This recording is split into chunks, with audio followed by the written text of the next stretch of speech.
I'm really excited to talk to you because it's such a topic, when you think about dating and that whole world, that new world that I think a lot of people it's different for them, especially if somebody was recently in a relationship or they got out of a relationship, or maybe they're young and they're starting to figure this out, because it's a different world that we live in today, with technology, with social media, with Zoom Oh relationships. I yeah. mean, it's like Oof. it's a whole nother world. And so I'm excited to unpack this subject that everybody wants to know about and everybody's interested in. So I think you've touched on a lot of different great thoughts and ideas. So I'm really excited about talking with the amazing Natalie Stabola. So what's up, man? Tell me where are you from, by the way? Where do you live, or what part of the country are you from? So, let me grab my coffee. And All right. I'm originally from Connecticut, so the Okay. tri-state area. Okay. And grew up kind of going in and out of New York too, and then also in Florida. And so we moved to Florida.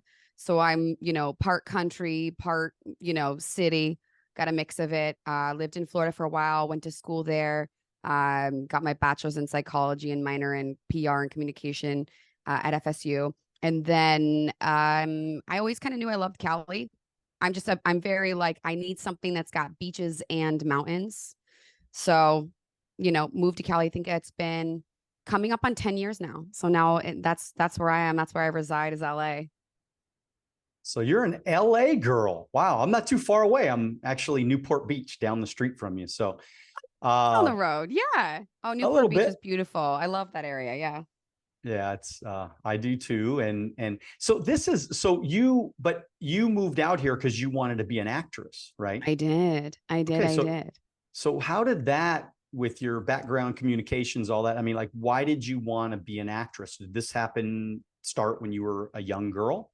It did. What's interesting is that I don't have like this huge, I saw this movie and I saw this star and all of a sudden I was like, that's it. That's the one for me. It was something that I was honestly born with since I can remember. Ever since I was 5, I was always performing for others and putting on a show, doing that. Christmas time, I would wear the boa, the tree boa type of thing. And I'd put that on and act like I was like an old, like, Hollywood star who like smokes her long cigarettes and, oh, Red, don't come for me. I'll get you in our 2 beds because we can't put that we sleep in the same bed on TV yet. It just became something that I was performing and doing. It was a way of what happened was I was very fascinated by human behavior. I was always studying people. Even as a kid, there was a lot of chaos. There was chaos in the family. Things happen. Every family's got their stuff, whether they like to admit it or not. Love my family. We admit it. We've grown so much. Um, and there was a lot that I was watching. I wasn't, and I love my parents.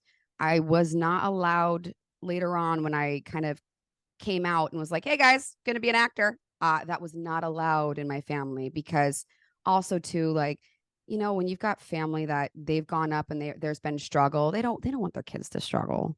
So a big part of my family was like, no, we want you to be a lawyer or a doctor. We want you to be, you're so smart. You could be anything. Like, why this?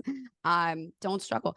And it was just something that was inside of me. I tried everything else. What I did do is when I went to college, I was always fascinated by human behavior. I thought about like, okay, if I'm fascinated by why people do what they do, like why do they do that? Why do they say certain things? Why do they get into these relationships? Why are they hurting? I Right. had a bleeding heart. And so I actually found out that Ashley Judd, who I really loved, has a PhD in psychology.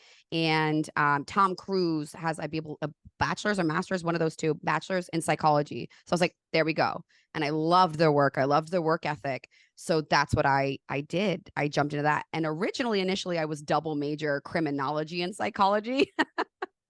I was like, well, if I can't So be an you're actor, then really I'll be a criminal interested. profiler. Yeah. So you're really interested in knowing why people do what they do, right? So Oh, yeah. Oh, yeah. The only difference is that I had to learn that you can learn all you want to. You can read all the books, you can get all the degrees, but if you don't know how to integrate your knowledge, you're going to keep repeating the same things that you don't want to repeat.